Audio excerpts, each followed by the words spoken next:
فارس والوں کو اپنا تخت الٹتا نظر آ رہا تھا۔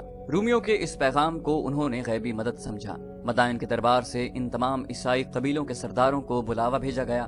یہ وہی 3 قبیلے بنی تغلب، نمر اور ایاد تھے جو مسلمانوں سے بہت بری شکست کھا چکے تھے۔ مورخوں نے لکھا ہے کہ انہیں جوں ہی اطلاع ملی تو وہ فوراً مدائن پہنچے۔ وہ اپنے ہزارہا مقتولین کا انتقام لینا چاہتے تھے اور وہ اسلام کے پھیلاؤ کو بھی روکنا چاہتے تھے۔ ان قبیلوں میں جو لڑنے والے تھے وہ مسلمانوں کے ہاتھوں مارے جا چکے تھے۔ جوان سال آدمی بہت کم رہ گئے تھے، اب اکثریت ادھیڑ عمر لوگوں کی تھی۔ خالد رضی اللہ عنہ کا فراز کی طرف کوچ ان کی خودسری کا مظاہرہ تھا۔ امیر المومنین حضرت ابوبکر صدیق رضی اللہ عنہ نے انہیں صرف فارس والوں سے لڑنے کی اجازت دی تھی۔ امیر المومنین کو یہ بھی توقع نہیں تھی کہ اپنی اتنی کم فوج فارس جیسی طاقتور فوج کو شکست دے گی، لیکن امیر المومنین ایسا خطرہ مول لینا نہیں چاہتے تھے کہ اتنی لڑائیاں لڑ کر رومیوں سے بھی ٹکر لی جائے۔ رومیوں کی فوج فارسیوں کی فوج سے بہتر تھی۔ یہ خالد رضی اللہ عنہ کا اپنا فیصلہ تھا کہ فراز کے مقام پر جا کر رومیوں اور فارسیوں کی ناکہ بندی کر دی جائے۔ خالد رضی اللہ عنہ چین سے بیٹھنے والے سالار نہیں تھے۔ اس کے علاوہ وہ رسول کریم صلی اللہ علیہ وآلہ وسلم کے جنگی اصولوں کے شائق تھے، مثلا یہ کہ دشمن کے سر پر سوار رہو، اگر دشمن کی طرف سے حملے کا خطرہ ہے تو اس کے حملے کا انتظار نہ کرو، آگے بڑھو اور حملہ کر دو۔ خالد رضی اللہ عنہ نے اپنے آپ پر جہاد کا جنون طاری کر رکھا تھا۔ جب خالد رضی اللہ عنہ کے جاسوسوں نے انہیں اطلاعیں دینی شروع کی تو خالد رضی اللہ عنہ کے چہرے پر سنجیدگی طاری ہو گئی۔ انہیں پتہ چلا کہ وہ 2 فوجوں کے درمیان آ گئے ہیں، ایک طرف رومی اور دوسری طرف فارسی، اور ان کے ساتھ عیسائی قبیلوں کے لوگ بھی تھے۔ خالد رضی اللہ عنہ کے ساتھ نفری پہلے سے کم ہو گئی تھی، کیونکہ جو علاقے انہوں نے فتح کیے تھے وہیں اپنی کچھ نفری کا ہونا لازمی تھا۔ بغاوت کا بھی خطرہ تھا اور آتش پرست فارسیوں کے جوابی حملے کا بھی۔ خالد رضی اللہ عنہ فراز میں رمضان 12 ہجری دسمبر 633 عیسوی کے پہلے ہفتے میں پہنچے تھے۔ مجاہدین روزے سے تھے۔ مسلمانوں کی فوج دریائے فرات کے ایک کنارے پر خیمہ زن تھی، دوسرے کنارے پر بالکل سامنے رومی، ایرانی اور عیسائی پڑاؤ ڈالے ہوئے تھے۔ دونوں طرف سنتری فرات کے کنارے پر ہر وقت پہرے پر کھڑے رہتے اور گشتی سنتری گھوڑوں پر سوار دریا کے کنارے پر پھرتے رہتے تھے۔ خود خالد رضی اللہ عنہ دریا کے کنارے دور تک چلے جاتے اور دشمن کو دیکھتے تھے۔ ایک شام رومیوں اور ایرانیوں کی خیمہ گاہ میں ہڑبانگ مچ گئی اور وہ لڑائی کے لیے تیار ہو گئے۔ وجہ یہ ہوئی کہ مسلمانوں کے کیمپ سے ایک شور اٹھا تھا اور دف اور نقارے بجنے لگے تھے۔ تمام فوج اچھل کود کر رہی تھی۔ دشمن اسے حملے سے پہلے کا شور سمجھا۔ اس کے سالار فرات کے کنارے پر آ کر دیکھنے لگے۔ ان کے گھوڑے زینوں کے بغیر بندھے ہوئے تھے۔ دشمن کے کسی آدمی نے چلا کر کہا وہ تیاری کی حالت میں نہیں ہے۔ کسی اور نے کہا وہ دیکھو۔ ایک اور نے کہا آسمان کی طرف دیکھو۔ مسلمانوں نے عید کا چاند دیکھ لیا ہے۔ آج رات اور کل رات سارا دن یہ لوگ خوشیاں منائیں گے۔ اگلے روز مسلمانوں نے ہنگامہ خیز طریقے سے عید الفطر کی خوشیاں منائیں۔ اسی خوشی میں فتوحات کی مسرتیں بھی شامل تھیں۔ مسلمان جب عید کی نماز کے لیے کھڑے ہوئے تو دریا کے کنارے اور کیمپ کے ارد گرد سنتریوں میں اضافہ کر دیا گیا تاکہ دشمن نماز کی حالت میں حملہ نہ کر سکے۔ مجاہدین اسلام۔